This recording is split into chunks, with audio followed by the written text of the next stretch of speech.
గురు కృపాంజన్ పాయే మేరే భాయ్. సాయిబాబా ఎంతో పరవశంతో అనే మాట. ఆ మాటలోనే సాయి తత్వం ఉంది, గురుతత్వం ఉంది. మేరే భాయ్ అనడంలో భక్తులపై అవ్యాజ్యమైన ప్రేమ, వాత్సల్యం కనిపిస్తుంది. ఆ మాటలో మార్దవం ఉంది, మాధుర్యం ఉంది. భగవంతునికి భక్తునికి అనుసంధానమైనది స్వచ్ఛమైన ప్రేమ. భగవంతుని సామీప్యానికి చేర్చగలిగింది ప్రేమతో రంగరించిన భక్తి తత్పరత. భక్తుడు భగవంతునికి సంపూర్ణంగా సమర్పణ చేసుకోవాలి. ఇవి సాయి భక్తి సూత్రాలు. భక్తి, ప్రేమ, సంపూర్ణ సమర్పణం, అది త్రివేణి సంగమం. బాబా ఒక సందర్భంలో అనే మాటల్ని ఇప్పుడు విందాం. రాత్రి ఒక మంచి ఆలోచన వచ్చిందనుకో, నిద్ర లేవగానే ఆ ఆలోచనను మననం చేసుకో. దాని గురించి ఆలోచించు, ఆచరణలోకి తీసుకురా.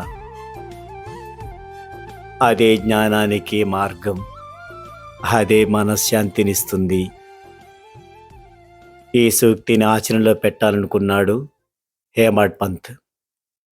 ఆ రోజు బుధవారం. నిద్రపోయే ముందనుకున్నాడు, రేపు గురువారం మంచి రోజు, పవిత్రమైన రోజు, దినమంతా నామజపం చేయాలి అనుకుంటూ నిద్రపోయాడు. ఉదయం లేవగానే రామనామం జ్ఞాపకం వచ్చింది. ఉదయం కార్యక్రమాలు ముగించి పూలు తీసుకొని బాబా దర్శనానికి బయలుదేరాడు.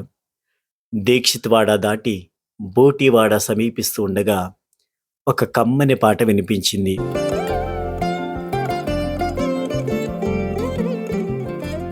ద్వారకామాయి నుండి. దీక్షిత్వాడ దాటి బోటివాడ సమీపిస్తూ ఉండగా ద్వారకామాయి నుండి ఒక కమ్మని పాట వినిపించింది. ఔరంగాబాద్ నుండి వచ్చిన భక్తుడొకడు బాబా ముందు శ్రావ్యంగా గానం చేస్తున్నాడు. అది ఏకనాథ్ మహారాజ్ రచించిన గురు కృపాంజన పాయే మేరే భాయే అనునది. గురువు కృప అను అంజనము లభించెను. దాని మూలమున తన కండ్లు తెరవబడిననియో, దానిచే తాను శ్రీరాముణ్ణి లోన బయట, నిద్రావస్థలోను, జాగ్రత్తావస్థలోను, స్వప్నావస్థలోను, అన్ని చోట్లను చూచి తిని అని చెప్పాడు పాట అది. బాబా భక్తుడైన ఔరంగాబాద్కర్ నా వలనే బాబా చరణాలు యందు అనురక్తుడు. అతనికి అనేక పద్యాలు కంఠస్థమై ఉండగా ఆ సమయాన ఆ పద్యమే ఎందుకు స్ఫురించింది? నా మనసులోనిది ఎవరికి తెలియదే, మరి అతడు ఆ పద్యాన్ని ఎందుకు పాడాడు? బాబా ఏ విధంగా సూత్రాన్ని కదిలిస్తుంటే మనసులో అలాగే స్ఫురణ కలుగుతుంది. మనమంతా కేవలం కీలు బొమ్మలం, సాయిమాత సూత్రధారి. బాబా స్వయంగా చెప్పకున్నా నాకు మంచి ఉపాసనను అందించారు అనుకున్నాడు హేమడ్ పంత్. నా అంతరంగంలోని ఆలోచన బాబా మనసులో ప్రతిబింబించిందా అన్నట్లుగా బాబా ఈ విధంగా ప్రత్యక్ష అనుభవాన్ని కలిగించారని అనిపించింది. నామం యొక్క మహత్వం ఎంత గొప్పది, పామరుణ్ణైన నేను ఎంతని వర్ణించగలను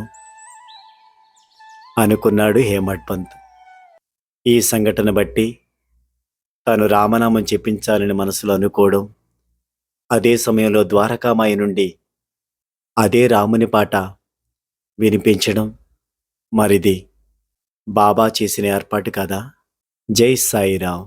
హే షిరిడివాసా, హే సాయినాథ, శరణం శరణం బాబా.